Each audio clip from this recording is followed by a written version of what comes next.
As a custom request from an individual who I had introduced to Warframe, I will be doing a brief video on the basic builds for the first 3 armors you have to choose from when you initially start the game.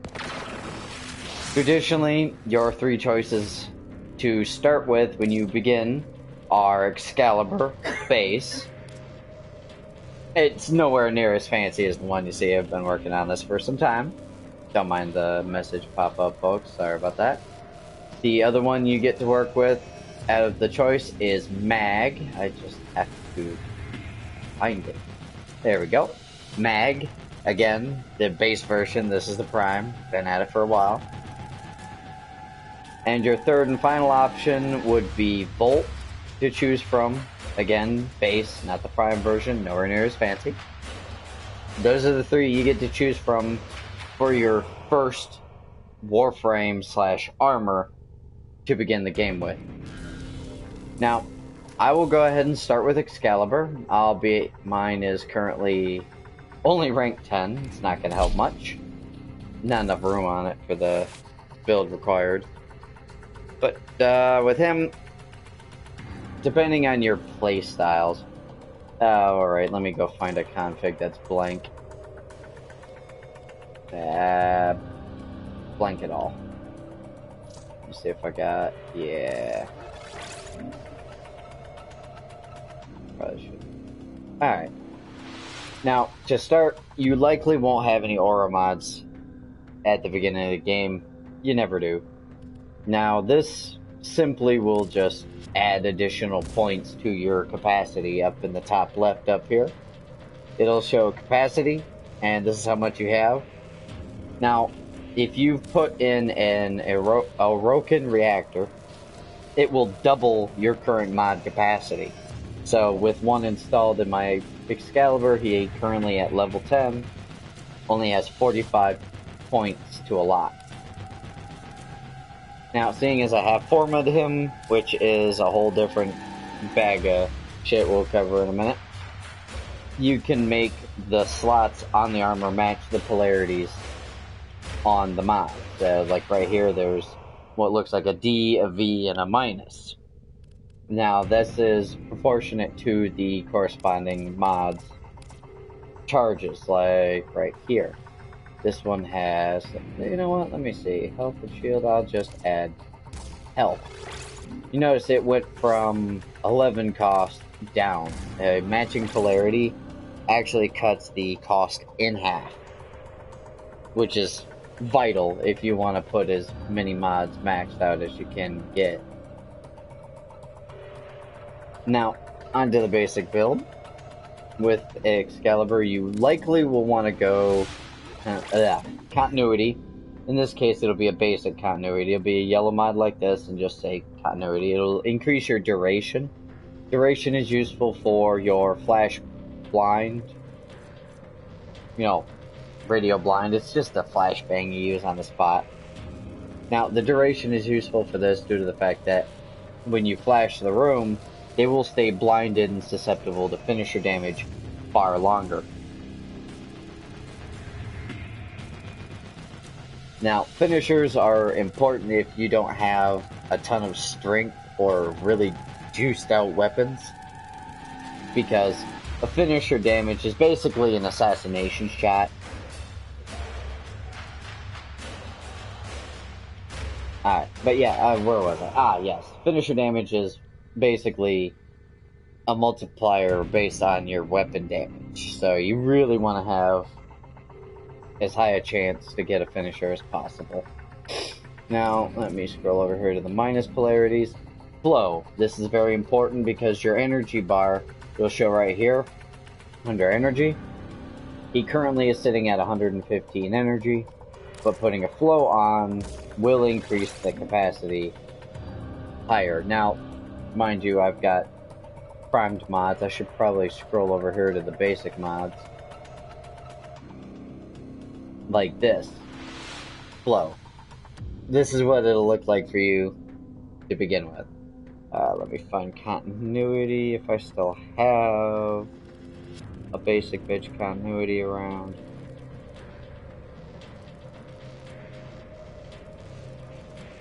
Well, shit, I don't.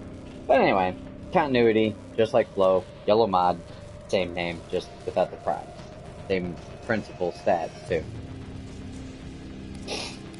Now, with the Flow on, it'll be a lot easier to afford your abilities, but that's where you need Streamline, if I can find one. Streamline is extremely important. You will use it even into late game building, because it will make all your shit cheaper. Like right now, for the Flash, you know, the drain on it goes from 50 to 35 with just the one Streamline maxed out on. Big difference. Now you do want to go on some stretch to increase your range, because radius goes from 15 to 21, almost 22. Major difference again. Now, there are other abilities such as Radial Javelin, which will benefit from the radius and discounted price for use, but those require extra strength. This also, same thing, range and efficiency, but this is where the damage starts to come in, so you want to go, again, for your beginning build, you will have Intensify, which I can't afford. Woohoo! Yeah, this is why I said having that mod level 10 ain't helping. But yeah, unfortunately, I just kind of ruined my plan to explain this fully. But that's the basic principle. You want to overall buff it for the beginning. Now, I do have the alternate version of Excalibur, which is max, so we can use that as an example. Excellent armaments. Like, I killed my efficiency a little bit, just a little, to increase the overall effect of him. But, like with the Exalted Blade perk, what happens is it gets more expensive to start, but as you're using it, it has a continuous drain every time you swing it. Because while it's active, you just melee and it throws the big ol' energy blade. It's nutty. Think anime 101, pretty much. But all this talking's only good for so much, so I will go ahead and take him out to the Simulacrum. It's a basically a sandbox for players. You can test out and tweak your builds. This will probably be a lot more useful for you. Now you can see it in action. Now, between the basic Excalibur and Umbra, there's only one small deviance. Well, two technically. One, his blind ability, the Radial Blind, is a Radial Howl. It's a blind and a stun. He also happens to have a maddeningly good benefit against sentient enemies, but that's late game. And he also walks around and shoots the crap out of anything while you're not in it. Again, late game. This is mostly for beginners, so... Now, mind you, this is information which is valuable to both Xbox and PlayStation players. So, knowing the basics will make a huge difference in how long you keep the game. Because some people just get burnt out and sick of it real quick. Let me grab some energy. Spawn in some little fuckers. Chop chop. Let's clear that.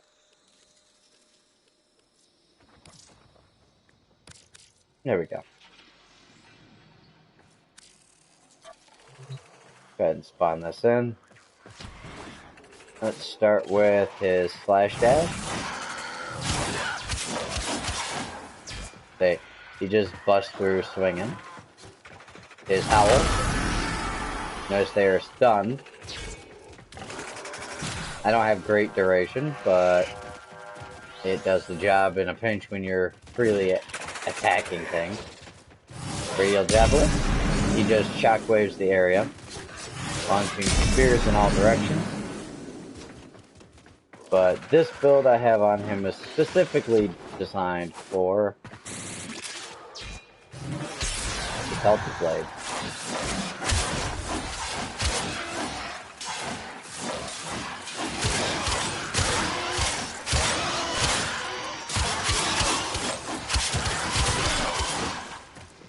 In which case you just energy blade the crap out of everything.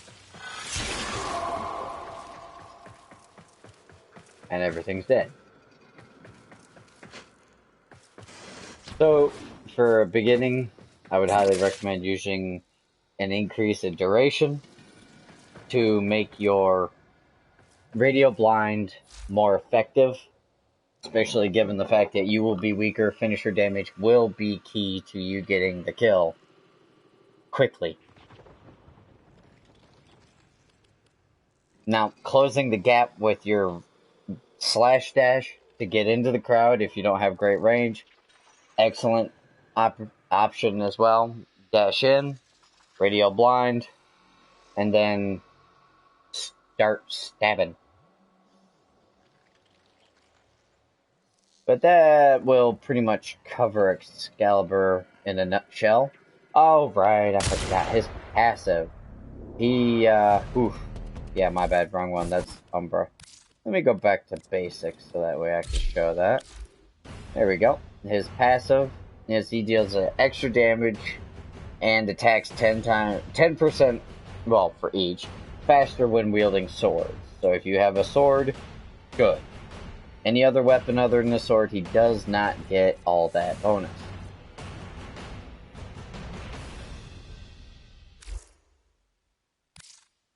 Alright, let's move on to Mag. Only level 11, bit different. She's a little complicated. Now, the trick is, with her, you're going to want to use projectile weaponry. Heavily projectile weaponry, preferably solid projectiles.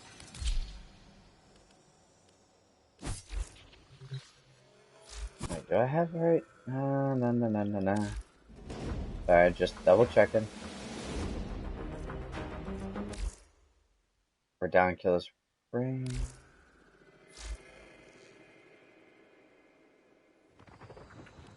Right.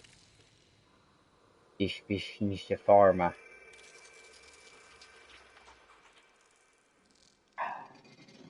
I forgot about that.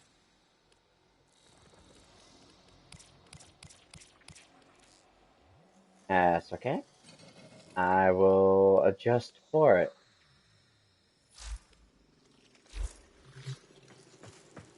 In this case, I'm going to pause the enemy.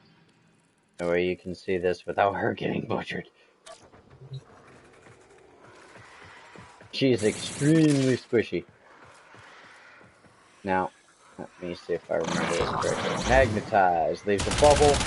Launch projectiles into it. And then use your other ability to polarize, spreading all the dealt damage. See? It hurt the whole crowd.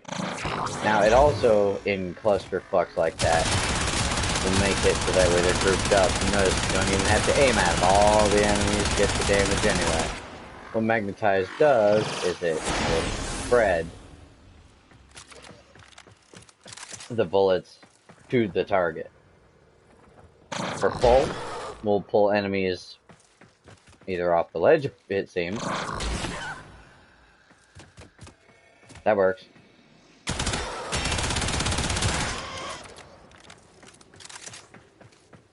Now, with the augment for her called Greedy Pull, you can basically use it to yank in pickups, but that's later items. Mostly for efficiency's sake, we're gonna avoid that. Now, her final ability is called Crush. Mostly effective against enemies with armor or metal on them. These are non-metallic enemies, and they're 120. So they really don't care.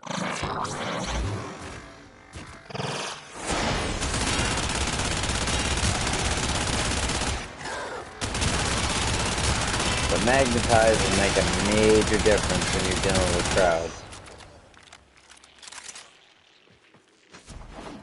You hit one of them, they all get bunched in. You can just lay on the ammo inside that bubble. It is a guaranteed hit.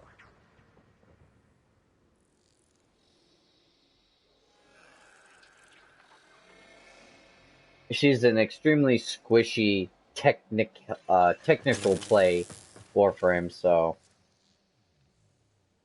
you do need to be cautious if you choose her as your first.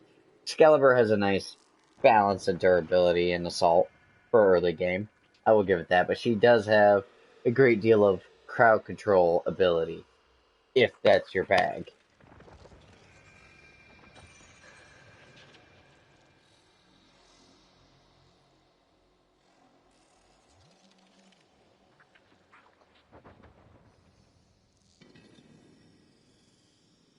But no, as I was saying, she's a very technical design frame. Now, the last one is Bolt. Fortunately for y'all, I do have him maxed out. Alright, let's see. That's the no duration build. I don't want that. Ah, this is a good shield build. Short range, high speed, high damage. Good for bunking out because his shield will last a very long time.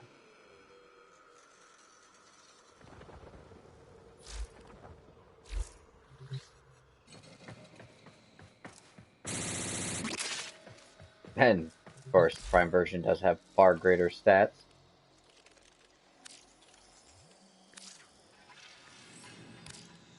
Make sure this is bumped up. I should change my gun. Something with a little more oomph. Because I don't need to worry about the...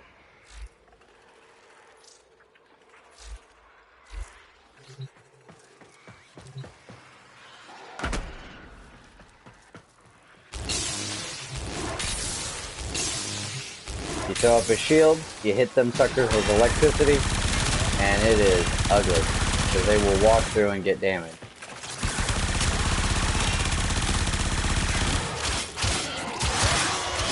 A little more active than I would like. Yeah, unfortunately he does torch energy really quickly. But yes, basic trick for bunkering. Throw up your shield, high duration. And good efficiency. Now for his last ability, whoa, you little fuck. Alright, he also has a speed sprint ability which will cause him to really haul ass. You've got high strength and duration. Like, we're talking insane Bolt. Not Usain, insane, because he's gone.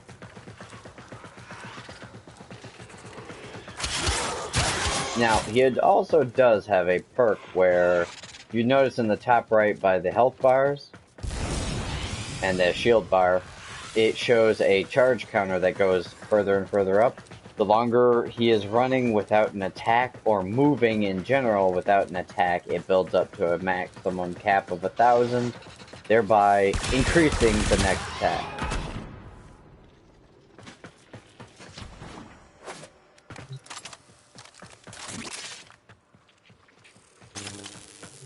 Let's respawn some enemies. Alright. His first ability, he throws a charged lightning bolt. Ow, motherfucker. Well, that was an unfortunate, unforeseen effect.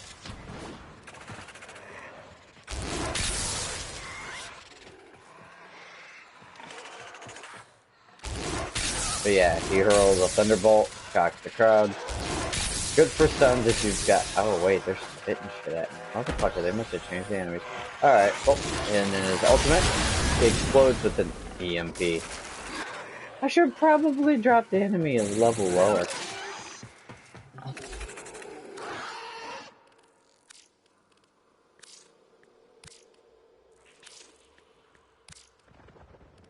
Let's try this shit again.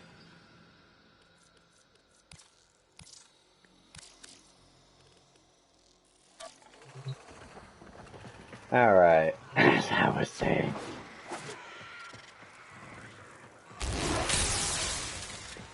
Shocks the crowd. They're stunned for a period of time. They also take continuous electrical damage. Good for pinch damage if you're getting clustered.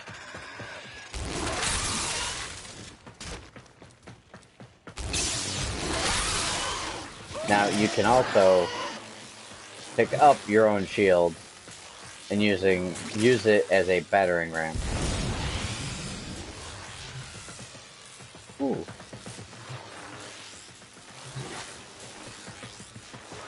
And just run into enemies with it. Now in order to drop it, you can just switch your weapon again. It stays put. A combination of the shield with your standard lightning bolt will cause the shield to become electrified.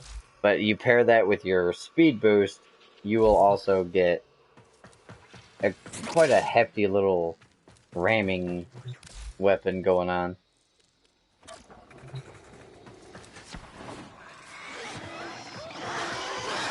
Wow. I totally forgot that was there. Worked out anyway. Now, his ult, however, he does explodes with arc energy, stuns everything for a period of time, and deals continuous arc damage. He is also a very squishy frame, so he is high mobility and dodge. Not so much as crowd control as Mag is. That's her benefit for being so squishy, as she CCs a lot. But it should pan out. Alright. Now, addressing the build concerns with Volt really depends on your playstyle. I myself, not so much range, because, well, I like to get on up in there, and besides, you dive into a crowd with a high duration arc explosion, it does the job.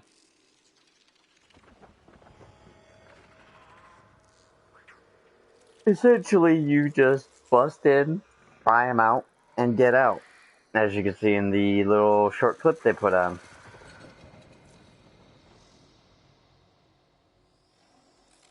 Now, your shields will absorb any and all incoming projectiles thrown at them.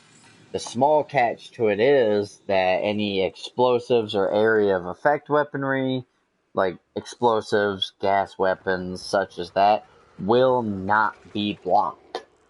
So, be careful there. You can block a solid projectile of all sorts, but the minute an AoE pops, you're kinda boned, I'd say. Your speed, if you get too fast, unfortunately the game will not be able to register things activating on time, like doors. So you will run into a lot of doors that were supposed to be open. Because, you know, you're moving too fast. So this one's just good, basic. Hurl a Thunderbolt does the job.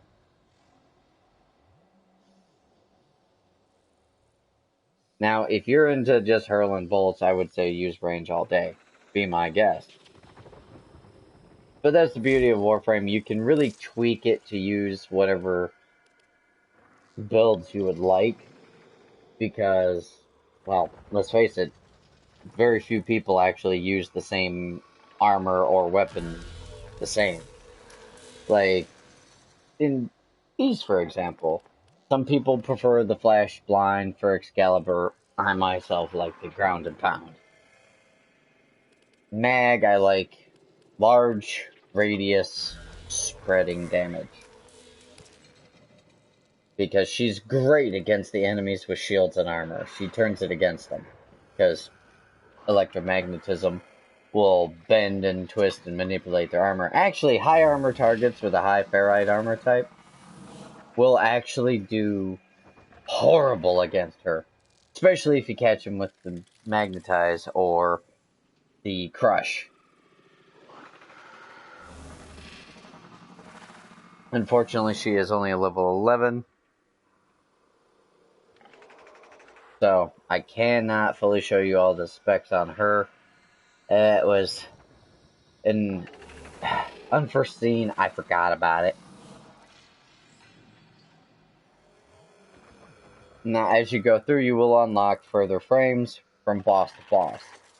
The boss itself will not be an immediate drop. You have to farm that sucker. And you need to be patient because it is a healthy heaping dose, or an unhealthy heaping dose of RNG. So if RNGesus has scorned you, you're boned. You're going to be doing that like a dozen times just to get one armor. So, best of luck there. Now, if you ever get squirrely and decide to get plat, I have a couple recommendations for a beginner player. I would not recommend spending plat on it, to be perfectly fair, until you get at least the basics down. But a good, balanced armor for a beginner, well, if you need a tank, of course I'm gonna rip on my boy Nidus. He's straight health, regenerates like it's going out of fashion, and progressively gets stronger. But that's not a good choice. Now, Frost, nice balance, high shields. Honestly, I do a kill duration build because I don't want them to be frozen longer. I want them dead, so I go for a snap freeze. I vied for, absolutely tanking my duration. He's a good balance, good for defense, good for mobile defense, and survivals because of his one ability, the Snow Globe. It allows you to camp out in one spot with a severely high health shield if you have enough power on him that will slow any and all enemies coming into it, and it blocks projectiles. Catch is, the projectiles will wither the health bar on it. So you have to be cautious, keep an eye on that. I'll go ahead and run that up real quick. But he is a good fair start for any beginning players if you're needing something a little tankier. Not super hot on the health bar, but he definitely has shields for days.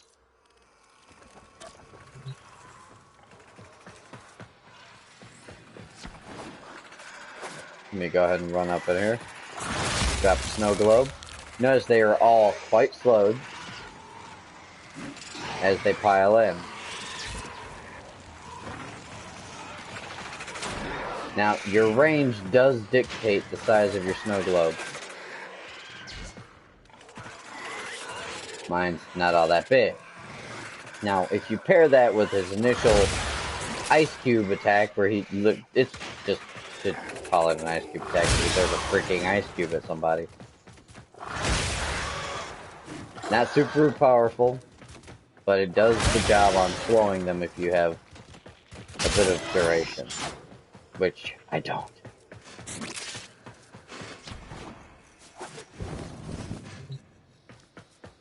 Let me bring them back up. Now, basic ability you will have very early is his Lightning Claw. For what he does, he just smashes out a wave of ice. High strength, good range, pretty much nails it. Very simple. Good for crowd control too. He has an augment, this is for later date though, if you ever get there, called Ice Wave Impedance.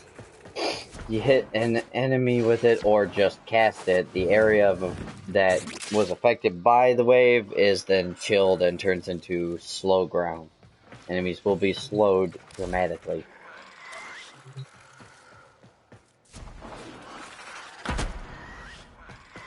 Now, again, if you pair his Snow Globe with the Ice Cube, you pop it like a bubble, and it throws any and all enemies inside of it all over the place.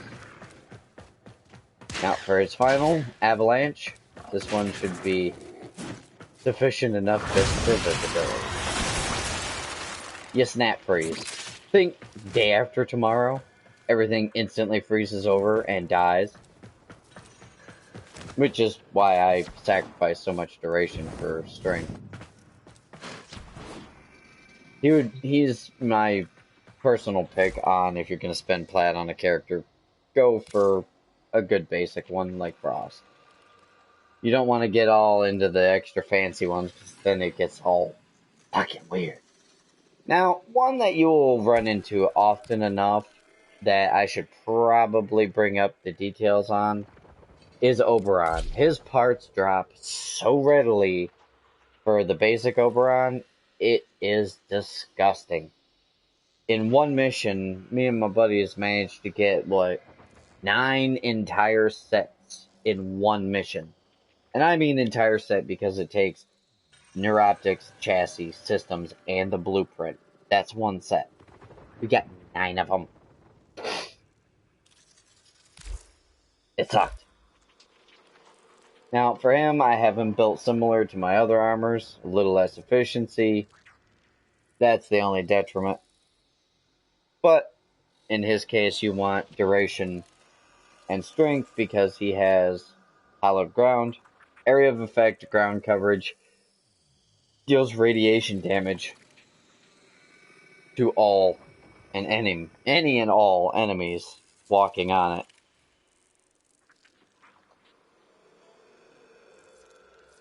His smite, that's pretty definitive.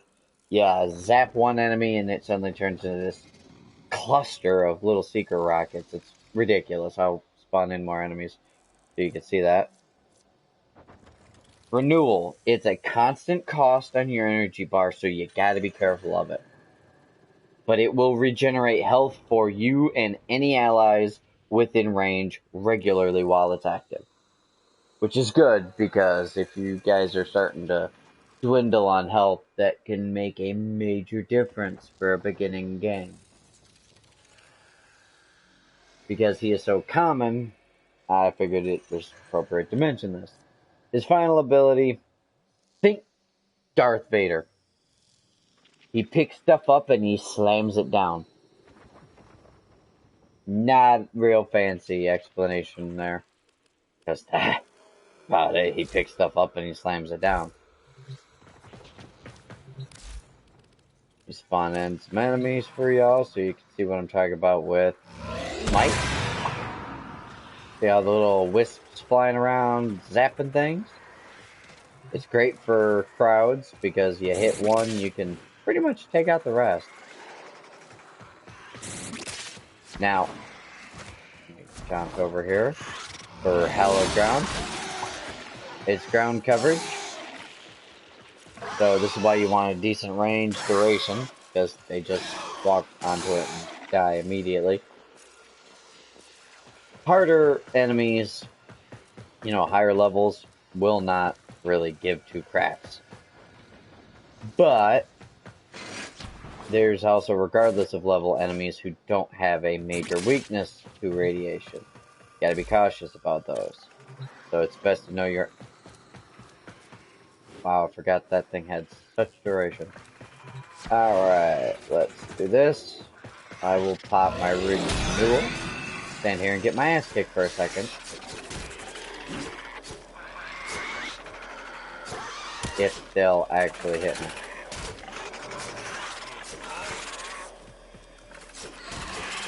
Come on, guys. It's like a dozen of them.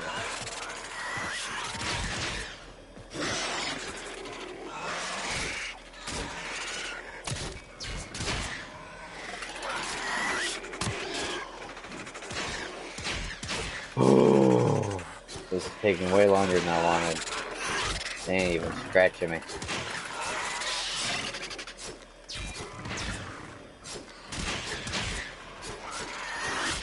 Alright, well, hell with this. Needless to say, it recovers your HP at the cost of, well, murdering your energy bar.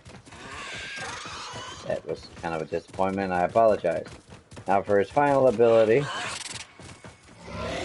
picks stuff up and he throws it down.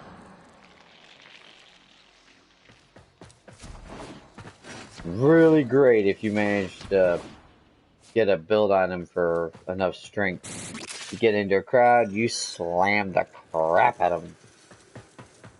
And due to his frequent nature of a drop, it's good to know that. Now, the rest of them you will find as you play through. So if you have any questions or comments, if there's any particular armor on this in the list you would like to know about, feel free and let me know. Drop me a comment on the video. I will go ahead and address that one as while we're still live.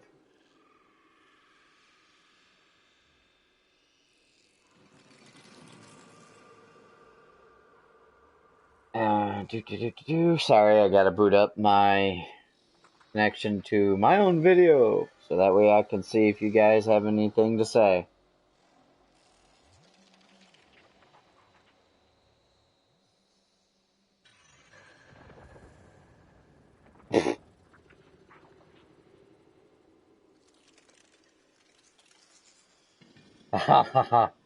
Very funny.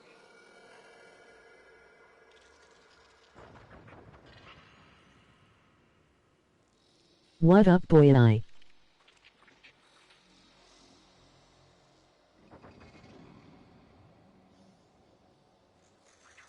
Could you hold on? Let me do that.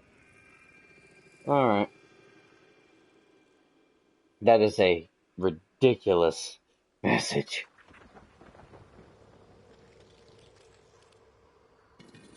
Now, other than those basics that I've covered for you guys,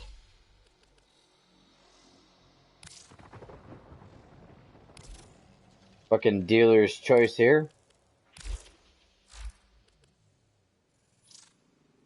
My preference in tank is ridiculous. You like that, baby? No homo. Huh? Just a moment, let me... Huh.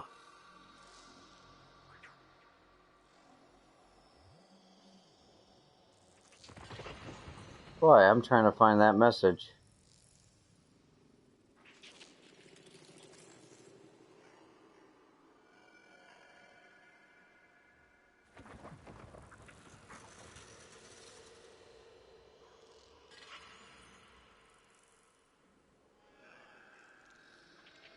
Alright. I'm gonna kindly ask, dude, that you ease up, because I do have some kids and stuff, so no shop humor.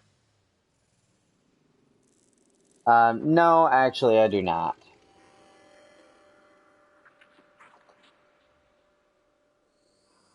Just a moment. Let me...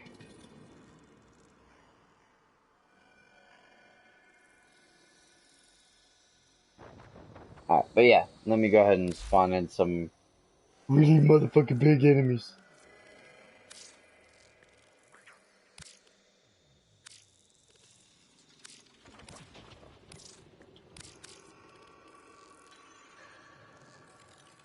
That's alright.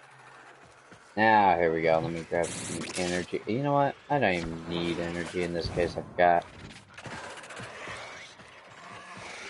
The beauty of this guy is he actually gains, if you haven't built right, a boatload of strength from getting beat up. Because his first ability gains him a mutation spec, which also increases his strength. Notice at 17, he just started ripping.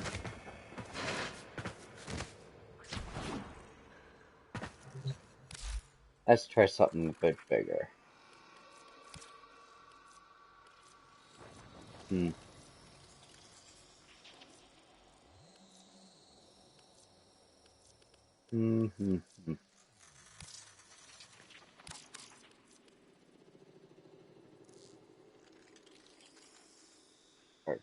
Eh. Let's try something bigger. These ones are horrible. They're all parasites. They're gonna eat my energy like it's going out of places. Holy Mother of Mary.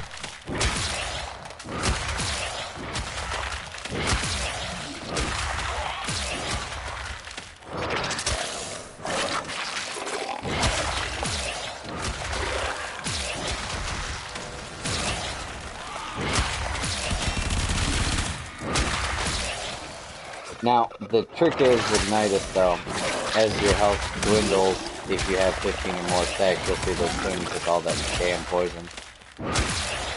He will resurrect on his onesies. But as you get more stacks, it'll gradually increase his power. Now, done right, with enough strength, his ultimate will heal any and all damages accrued while standing on the location. His cap is at 100. Now it ceases to show numbers after a certain point.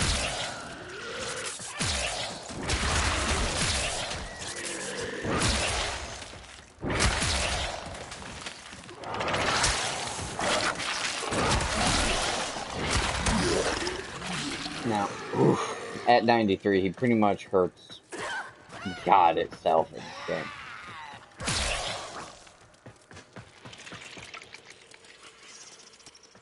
Oh yeah, I almost forgot about that. His final ability, his top one, spawns little larvae, run around, start eating motherfuckers' faces off. One of my favorites. Notice at 94 stacks, his armor is full and well on opened and expanded. That's his mutation perk. He comes with a graphics bonus to his particulars. Now, his third ability, which you did not see, is a parasitic link. What it does, I will just go ahead and bring up the stat block on that for you. It'll connect to an enemy, whereas the enemy becomes your slave. It will sit there, do jack all nothing. It is simply going to be a victim, because while you take damage, it is funneled through the link into said enemy. But you cannot stray too far from your link, from your power range, due to the fact that the link will automatically come to an end. Same with if you connect to another player or an ally. It will give them an additional power buff and damage mitigation. That goes both ways. For you, you gain power, pretty much only power. For the person you're connected to, they gain mitigations and power. So it's a little weird. I've not noticed any real damage mitigations to be gained from connecting to an ally, just the strength. So I have no idea if it actually is worth shit for damage mitigations your way. But it's great for the power bonus. The larva, simple, grab them, you launch it out. Recommendation, hurl it towards the ground, that way you can use your first ability to gain stacks. That's how you gain those stacks, hitting enemies with it. And those stacks are what allow you to level up, your mutation increases, and all the cosmetics to go with it. Again, with the 15 stacks or higher, if he goes down, he will automatically regen. It will destroy those 15 stacks, though. You will lose them. So while you're immortal, do your best to regain them. Use your larva, use your virulence to regain those stacks as quickly as possible. Because if there's enough of a crowd to floor you as a Nidus, clearly you have enough enemies to grab.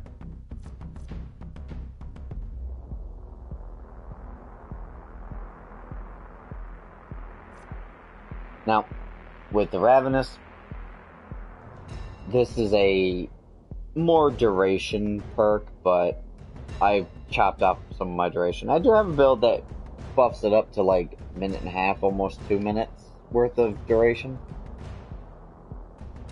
But it's not near as strong overall. I sacrificed some of my duration for an additional mod that I managed to get my hands on. Makes you nigh on immortal. Great. You'll get there eventually. But no, when it comes to the mono health bar, no shield,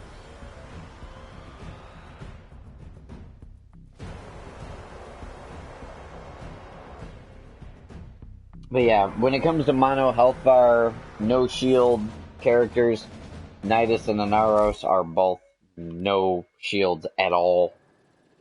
Shields automatically regenerate, your health bar doesn't. That's the kicker.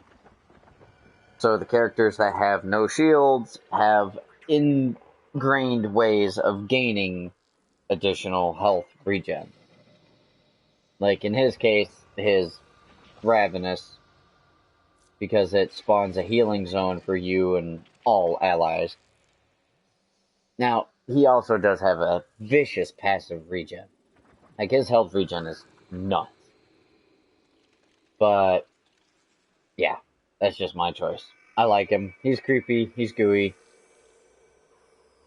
He does the job. But, that's actually going to be it for this video. Oh, right, I should address your weapons while you're at it. You'll probably either be starting with the Mark 1 Bratton, Mark 1 Paris. Those are your primary weapons to choose. I have neither the... Ooh, well, I've got the Bratton Prime, so that's at least the closest I can get for you. Alright. It's a basic assault rifle. Good full auto, no burst, no nothing.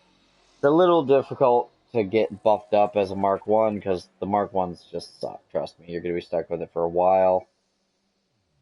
Now, mind you, maxing a Mark 1 all the way out to 30 will give you a small jump in Mastery Rank XP, which is important. Maxing anything and everything you get your hands on out to 30 is going to be key to getting a higher Mastery Rank quicker. So, good luck with that. Now, the Bratton is a status effect based weapon, as you can see here. And let me go find a blank configuration. There we go. It has a naturally occurring 26% status chance and only 12% crit chance, which means you're going to want to build around status effect. It is also a heavy slash secondary on puncture for the type of damage it deals. Slash damage causes a bleeding proc. Puncture will, if you shoot them in the leg, hobble an enemy and render their armor pretty much moot. Impact damage, knockbacks, and stuns.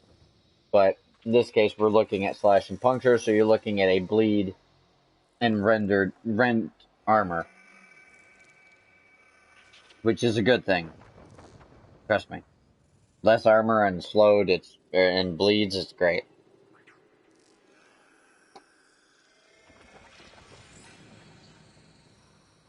Now, for your mods to start with, a readily accessible mod for everybody will be Serration.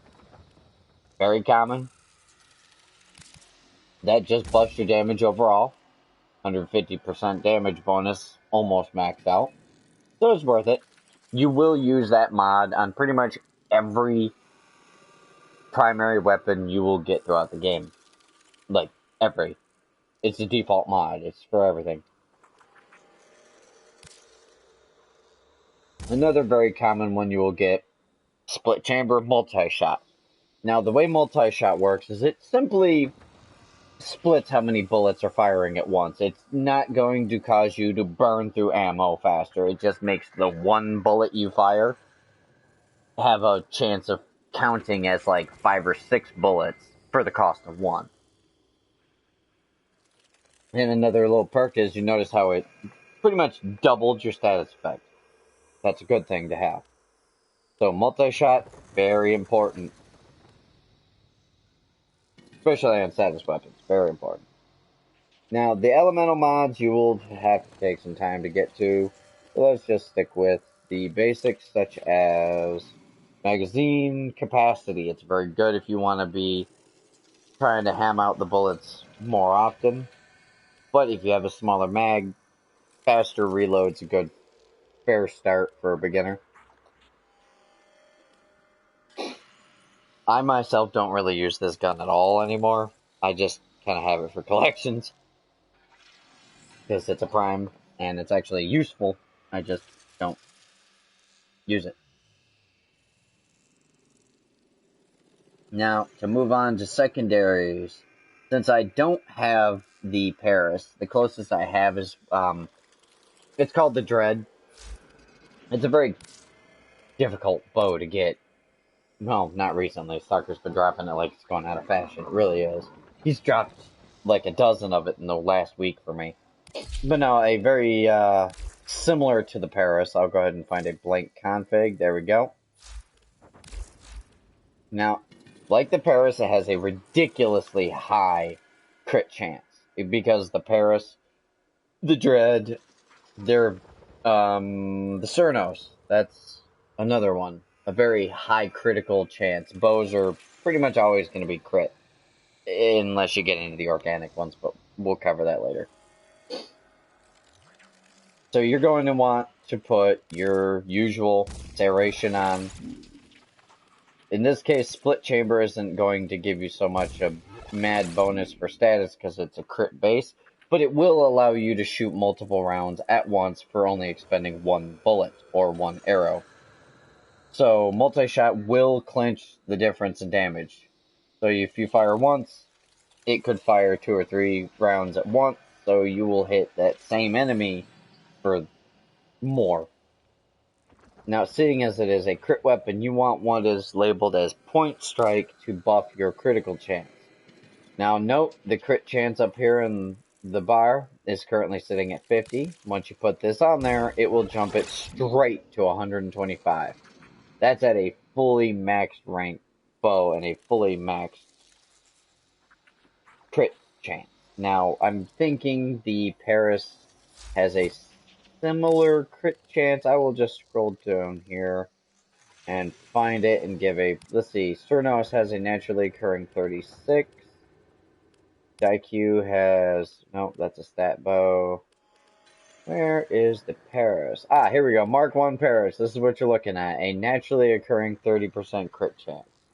Which means you will probably get at least 100% crit out of putting a point strike on. Which is actually a really good bet for you. Now, there's one downside to bows. You need to put speed trigger on. It will increase how quickly you draw back that bow to fire. Because if you don't fully charge it, your bow will not fire as well, you know. You ever, like, try to, like, low water pressure and you go to use the garden hose instead of shooting out, it just kind of, just falls out. Falls right out. Doesn't even go the whole distance. That's a major issue with the ballistics and a bow. There's not enough oomph to get it from your hand to that dude's head. Now, another one you're going to want to use for a crit chance bow is Vital Sense. It'll increase your multiplier. That's how much more damage will be dealt. The multiplier takes all the damage you have down here, and you deal it, and multiplies it by that amount. So it went from a 2x to a 4.4x. So all the damage listed here that would be dealt on impact with an arrow is multiplied 4.4. So that's an important mod to have if you're running a crit bow. There are other mods, you will pick them up as you go along. Bows are naturally silent, so do not worry about the noise. You can be stealthy as ever and still shoot a dude in the face. So you're set there. So to summate, increase draw speed, increase your crit chance, and your multiplier, your crit damage. Other than that, basic bonuses to damage, and you're sitting pretty.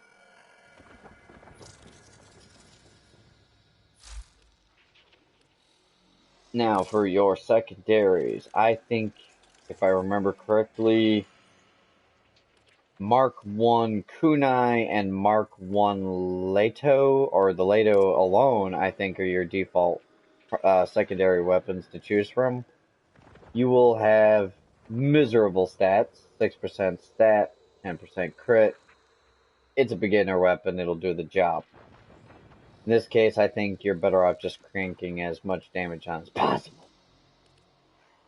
But the closest I think I have to the kunai are the despair, so I can just use this. Go to a blank loadout. It's a blank loadout, damn it. There we go. Hornet Strike, very common, basic mod to up your damage. Barrel Diffusion, again, 2 basic mods that will up your multi-shot. Again, if you need to go back over what multi-shot is, go back a couple minutes in the video. It will be addressed for you. Now, once that's out of the way for your basic 2, depending on the type of weapon it is, like this one for instance has, wow, 31 stats, so it's a high stat weapon. I don't know what the kunais are, I will have to look. Let me scroll down and give you the stat block on that. Here we go. Preview. Alrighty, you are looking at a 5% crit and a 2.5 stat, so you're going to want to just buff the damage all around.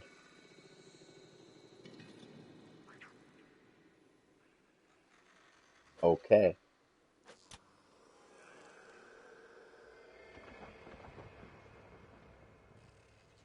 So, back to the basic kunai builds. That's pretty much what we're going to want to do. Now, if you want to up the crit chance, same applies. You know, with this, you want to use, where is it? Ah, right. I forgot. Pistol Gambit. It is your crit chance mod for your pistols. I believe it is typically a brown mod? I'm not entirely sure. Ah, yep, it's a brown mod. Very common, easy to get.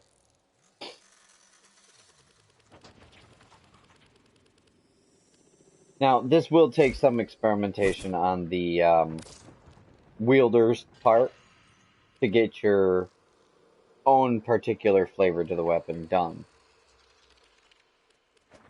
I'll just go ahead and blank that. Now, for your basic weapons, I know you will have the Skana as an option, or the Mark I bow.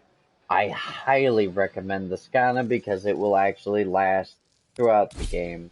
If you have it built right and continue to treat it well, it will treat you quite nicely. Now, seeing as it is indeed a pretty lousy stat crit chance weapon, and getting a stance mod for it's going to be a pain in the arse.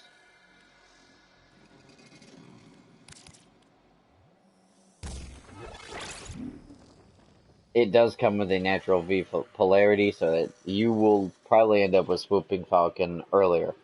Really good to have a stance mod on your melee. It's a lot better because you look like... You ever see those little kids running through the neighborhood with a bunch of sticks trying to play swords? That's what you look like without a stance mod on a melee. You just waving that damn thing back and forth, you know, like you're trying to swat a bug. It's so depressing to look at. Trust me, once you go through it, you'll understand. Now, your basic mods. You will want Pressure Point, ups your overall base damage. Reach, increases how far away you can shank that dude in the neck. Very important mod.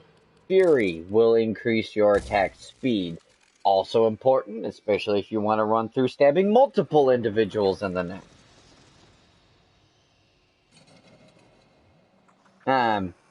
It's just me, my personal opinion. I'll stab him in the neck. Hit him with the blood squirts.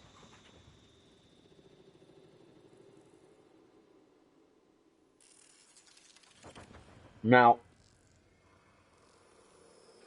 past your basic 3, it really goes into personal preference. Now, mind you, at the beginning of the game, you're probably going to have a very lousy energy bar on your Warframe. So channeling damage, as useful as it is, will really cripple your ability to use any abilities on your armor. Because, well, channeling eats your damn energy. Like, it snacks on that. Think fat dude in the Hostess factory. It will destroy your energy bar. Now, it's not so bad. And, the overall, if you look at your weapons stats, it'll say, like right here, 5 energy per channel. Now, what happens with the channeling is every time you make impact with an enemy whilst channeling, it will drain 5 energy from your bar.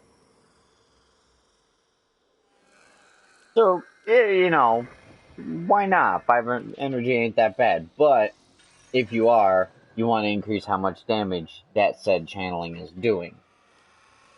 So as to not just waste your time and energy. That should pretty much cover your basic armaments for the game. To start. Again, I reiterate, do not take the bow. You'll be wondering why. Don't get me wrong, it's great mastery fodder, and you can always go buy a Skana blueprint from the market on your ship. But if you do choose to do so, have a lot of patience. The Mark I bow is worse than the Skana. And the bow itself ain't exactly all, swinging stick of doom anyway. It's kind of sad. I was disappointed. Now, I will go ahead and head to my orbiter, and we will cover the marketplace for beginners. Again, don't spend plat on stuff, at least until you get cozy, because getting plat is kind of a pain in the ass. Now, once you're in your orbiter, this is the view you'll see, notwithstanding all my decorations. Just the window, the hull, and such. You can change your colorations. It'll be this default white and bland. You're gonna look like a CDC containment lab. All white, all clear, just boring. Now, it will be located, depending on your direction, say you're heading from the cockpit to your dude left here. Simply walk up, and it will show the featured, more popular items which are going on right now. Don't fuck with these. Would not recommend it, because this is all plat stuff. Oh, that. Oh! Damn, I'm sorry. I kind of want that instrument.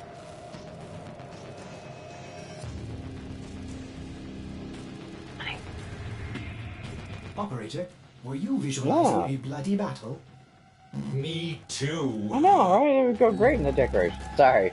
I got distracted having a shiny moment. But now you go to categories, it'll show your featured, Warframes, and all the subsidiary lists. Now, Warframes, if you just click on it alone, will take you to specifically the Warframes for sale at the store, which I'm pretty sure covers all the basics. Yeah, it does actually cover most of the basics. Yeah, they're all the defaults. Now, if you were to go and try to purchase the default version of any of them, like, fine, we'll just use Frost as an example. It'll give you the option to purchase it for plat for the fully made intact version, or you can just buy the blueprint for in-game credits, way cheaper. You just go to the boss that drops the bits for him and farm that sucker. Same goes for the rest. Well, not Chroma. He's a mission armor. You have to do a storyline mission to get him. Same with Limbo. Mirage is another one. Mesa's another mission. So we got 1, 2, 3, 4. Yeah, like 4 of them are mission based. So it's a little complicated. Weapons. shit ton of weapons. I'm not even gonna pause to fucking highlight an individual. It's a very large list. But, just like with the Warframes, you can purchase simply the blueprint. I highly recommend doing the blueprint. It's a lot easier than buying the whole bloody weapon for plat. Now, mind you, there's one catch. Let's see, where is it? Crafting requirements, 12 hours for this particular one I have on the screen. That means it'll take 12 hours real time from the minute you start it to the minute you can pick it up. So if you start it at 6 at night, you will be able to pick it up at 7 in the morning.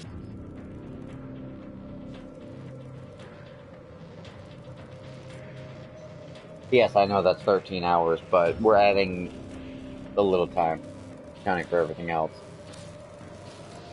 So, if you want a quick buff up on your weapon supply, there you go. Now, mind you, some of them, like the ACK weapons, the ones that are dual wields, you notice it'll take 2 of the basic versions of the Bolto to build the ACK Bolto, which means you have to buy 2 blueprints for the Bolto and craft them both, and then use both of them to make it. Like, the Bolto itself takes 2 Leto, which means you need 2 Leto to make 2 Bolto to make 1 ACK Bolto. Slight inconvenience, but if you're persistent and don't care that the time is going to drive you nuts, and you're willing to mastery rank the piece first, so say you have a Leto, level it up to 30, use it to make the Bolto, level that up to 30. That's 2 different weapons you needed to make the ACK Boltos that also gave you a bonus towards mastery rank. So always max your items regardless, even if they're just being made for sacrificials to make something else. It will buff your stuff fantastically. Now, to address the question I was asked by the individual I introduced to this game, yes, you can get different landing craft. They have different skins, different types of ships entirely.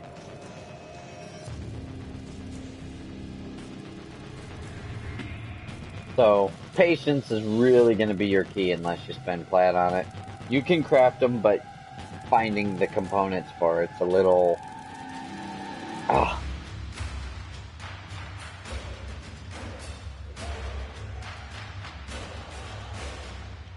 It's a little inconvenient. Like, I accidentally found a part for the ship that or not this ship, it was, where is it? This one. I accidentally found a part for it in a mission. I was wandering through an event, turned the wrong direction, all of a sudden I see this glowing, little sort of glowing, had this little shimmer on it, like it was like, ooh, important item, you know, like any other game, you suddenly find something in the corner that's got a little shimmer on it, you're like, what's this? So I broke the thing and poof, there's a part for it.